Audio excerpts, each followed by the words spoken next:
Hello বন্ধুরা, সবাই কেমন আছো?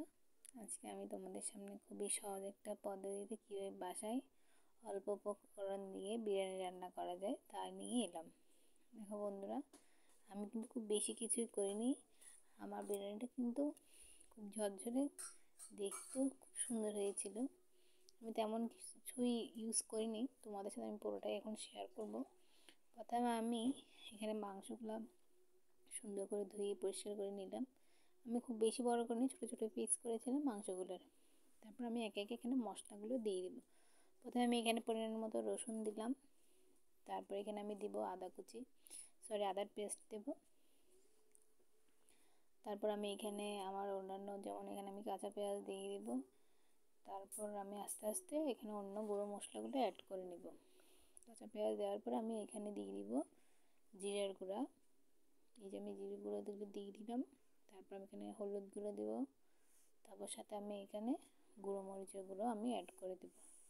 আমি মরিচের গুঁড়োটা বেশি দিয়েছি, যেহেতু শীতের দিন ঝালটা খেতে খুবই ভালো লাগে সবার। তারপর আমি এখানে আমার গোটা গরম মশলাগুলো দিয়ে দিব, দারচিনি, এলাচি আর কিছু লবঙ্গ, সাথে তেজপাতা। আর আমি এখানে টক দই ইউজ করেছি, যে যার মতো আমার বাসায় ছিল তাই আমি এখানে ইউজ করি। তারপর আমি এখানটা প্রায় আধা ঘন্টার জন্য এভাবে ম্যারিনেট করে রেখেছিলাম মাংসগুলো। তারপর আমি একটি পাত্রে কিছু সাদা তেল গরম করে নেব। গরম করার পরে আমি তেলটা যখনই ভালো মতো গরম হয়ে আসবে, আমি এখানে পরিমাণ মতো পেঁয়াজ দিয়ে দেবো। আমি এখানে পেঁয়াজ একটু বেশিই দেবো, কারণ আমি এখানে কিছু বেরেস্তার জন্য রেখে দিব পেঁয়াজ। তার জন্য আমাকে পেঁয়াজটা কিছুটা সময় ধরে অল্প আঁচ দিয়ে আস্তে আস্তে ভাজি করতে হবে। যদি আমি জালটা বেশি রাখি তাহলে কী হয়, পেঁয়াজটা পড়ে যায়। তা আমি এটাকে খুব বেশি জাল রাখবো না, অল্প আঁচে এটাকে বারবার এভাবে নাড়াচাড়া করে আমি এটাকে বাদামি করে ভেজে নিব। এখান থেকে অর্ধেক তুলে নিব আর অল্প কিছু রাখবো, যেটা আমি মাংসটা ফোড়ন দেওয়ার জন্য রাখবো। এই দেখুন বন্ধুরা, এটাই আস্তে আস্তে এইভাবে পেঁয়াজটা বাদামি হয়ে আসছে। আমি এবার বারবার এটাকে নেড়ে চেড়ে ভাজি করে নেব। তারপর আমি কিছু পেঁয়াজ কিন্তু তুলে রাখবো, আর অল্প যা পেঁয়াজ ছিল, আমি আসলে আমার চুলার আঁচটা একটু বেড়ে ছিল, যার কারণে পেঁয়াজগুলো একটু বেশি লাল হয়ে গেল। তারপর আমি রাখা মাংসগুলো দিয়ে দিব একে একে।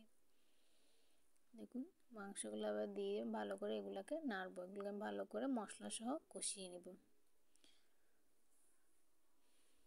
এভাবে বারবার নাড়াচাড়া করে আমি এগুলো কষিয়ে নেব, যতক্ষণ না মশলাটা কষে তেলটা ছেড়ে না দিচ্ছে, ততক্ষণ আমি এটাকে বারবার এভাবে নাড়তে থাকবো। এই দেখুন বন্ধুরা, আমার মাংসটা প্রায় কষে এসেছে, এখানে মশলাগুলো কষে গেছে, তেল ছেড়ে দিয়েছে। তারপর তেল ছেড়ে দেওয়ার পর আমি এখানে এবার একটু জল ব্যবহার করব, যাতে মশলাটা বেশি লেগে না যায়। এই জল দিয়ে আমি এটাকে আর একটু কষিয়ে নেব। নেওয়ার পরে আমি এখানে পরিমাণ মতো আর একটু জল অ্যাড করব। জল অ্যাড করে মাংসগুলোকে ভালো করে সেদ্ধ করে নেব। তারপর আমি এখানে চালগুলো কীভাবে নিল, তা আমি আসলে ভিডিওটা বেশি বড় হয়ে যাচ্ছিলো, তাই আমি প্রথমে একটা পাত্রে তেল দিয়ে ওখানে গরম মশলা ফোড়ন দিয়ে আমি চালগুলো ঢেলে কতক্ষণ নেড়ে দিয়েছিলাম। তারপর আমি দেখে তরকারিটা কষানোর পর এরকম হয়েছিল। তারপর আমি ভাতগুলো যখন ভালোভাবে সেদ্ধ হয়ে আসবে, তারপর আমি ওখানে মাংসগুলো ঢেলে দেব। এই যে ভাতগুলো যখন একটু ফুটে আসছে হয়ে গেছে, আমি একে একে মাংসগুলো দিয়ে দিব।